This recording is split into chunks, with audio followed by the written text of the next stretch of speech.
me suis engagée en politique vers l'âge de 16-18 ans. J'avais un parcours associatif et mon parcours associatif et humanitaire a fait que j'ai eu plusieurs fois des rencontres avec des élus politiques qui s'avéraient ne pas écouter les citoyens. Donc je me suis dit qu'en tant que citoyenne française, je savais lire, écrire, réfléchir. J'avais moi aussi des idées et je pouvais défendre ceux qui ne sont pas aujourd'hui entendus, notamment ceux des quartiers populaires.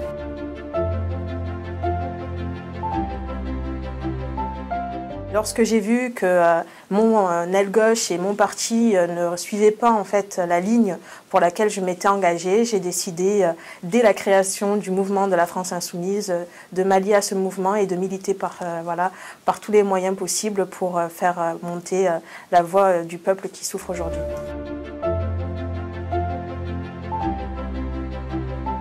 Ça a été une formidable occasion pour moi de découvrir aussi une autre forme de la politique, on va dire, et une occasion aussi pour moi de voir ma ville être en ébullition, par exemple au meeting de Marseille où j'ai eu l'honneur de le présenter.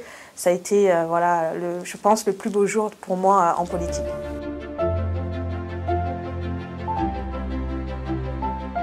En tant que porte-parole nationale de la France Insoumise, j'interviens en faisant des réunions publiques un peu partout sur le territoire français sur différents thèmes, santé, quartier populaire, lycée, fac, etc. Mais j'interviens aussi dans ma ville qui, c'est mon territoire et je tiens à être sur le terrain et aux côtés de ceux qui souffrent.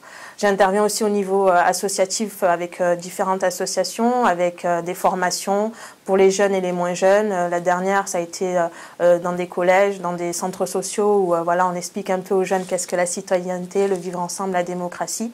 Et des formations pour les plus grands avec des formations que j'effectue pour des futurs éducateurs qui aujourd'hui vont être au contact de ces jeunes-là, des jeunes citoyens qui vont demain découvrir ce que c'est que notre pays et peut-être la réformer au mieux, je l'espère.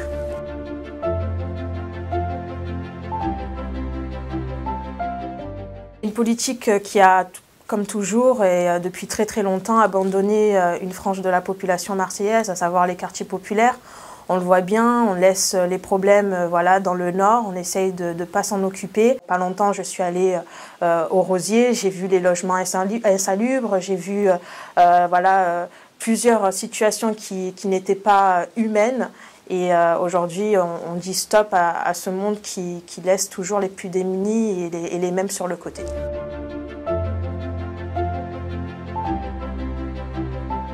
On se prépare en allant faire de l'éducation entre guillemets populaire. On explique aux habitants qu'est-ce qu'une élection européenne. Tout le monde ne sait pas à quoi sert un député européen. Ça a l'air très loin, on a l'impression que ça ne sert à rien. Alors que bien au contraire, si on regarde un peu ce qui se passe autour de nous, on voit bien que notre président va chercher un peu toutes les différentes lois et les réformes en Europe et à côté de la Commission européenne. Il recopie un peu tout ce qui est dit. Et on voit bien que c'est au niveau européen que se décident un peu les réformes qui aujourd'hui nous font mal à nous citoyens et notamment la réforme de la SNCF. Et c'est quelque chose de très très important que de regarder ce qui se passe en Europe. Mes prétentions, c'est aujourd'hui d'être députée européenne pour la France Insoumise, être non seulement une porte-parole nationale, mais aussi européenne pour pouvoir revendiquer tout ce que l'on souhaite dans notre programme à ce niveau-là.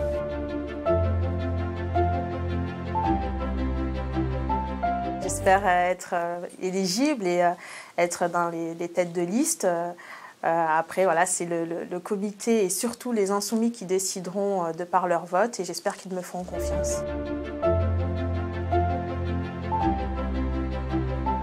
Je suis une boxeuse et une karatéka et j'espère être un peu la coach de tous ces insoumis qui auront la lourde tâche de récupérer notre belle ville Marseille.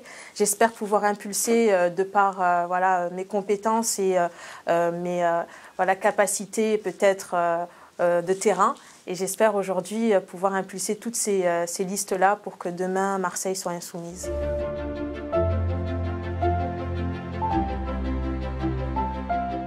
On le construit déjà au quotidien à travers nos actions sur le terrain. Le programme va se construire à travers toutes nos actions. Nous sommes déjà en train de commencer à écrire ce programme parce que voilà, une élection et notre élection ne se fera qu'autour d'un programme qui sera réfléchi et surtout qui viendra du terrain et des préoccupations des Marseillais.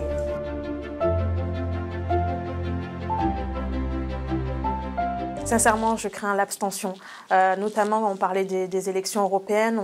J'ai vraiment peur que l'abstention soit encore record, alors que chaque élection européenne, on a voilà, un taux d'abstention record et c'est ma seule crainte aujourd'hui.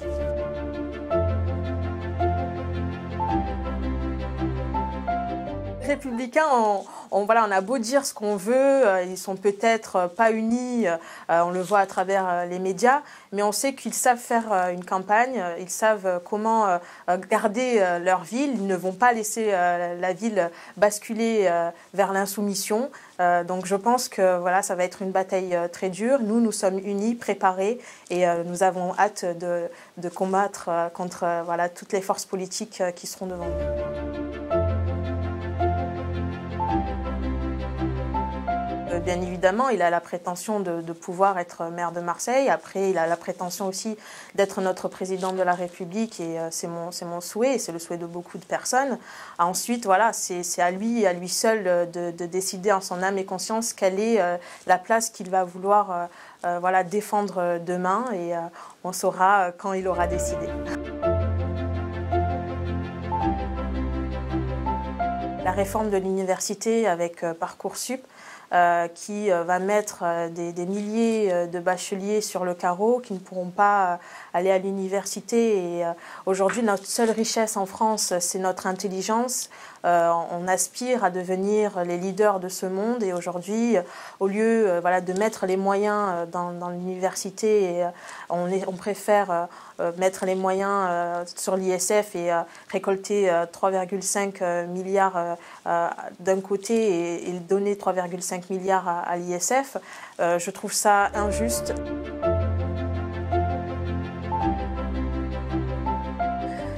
Tous les centres sociaux aujourd'hui de Marseille qui se battent au quotidien déjà pour pouvoir exister. On l'a vu encore, beaucoup de centres sociaux ferment par manque de moyens ou autre. Et voilà, c'est toutes ces personnes-là qui luttent au quotidien pour faire en sorte que les centres sociaux ne périssent pas ou ne ferment pas. C'est très important pour le quartier, pour les habitants, pour les parents.